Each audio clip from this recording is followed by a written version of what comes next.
Welcome to Chillin' 101. We hope this video helps. You're starting directly on the watch, so unlock it and make sure Watch OS is up to date. Firmly press or long press the watch face to open edit mode. This is faster than using the iPhone. Once the face grid appears, swipe left and right to preview installed faces. You can tap the face to select it. To add a new face immediately, swipe to the far right and tap the plus icon. This begins face selection without touching your phone. Now that you've picked a face, tap Edit to adjust style and colors. This changes the look to match your preference.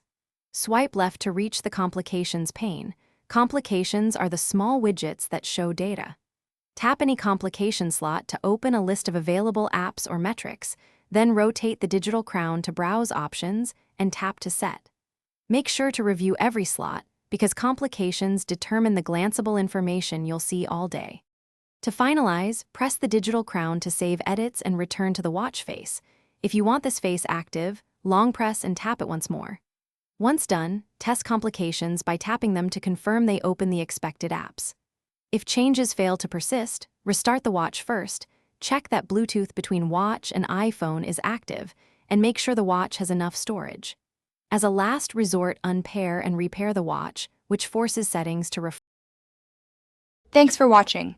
Consider subscribing if we helped you.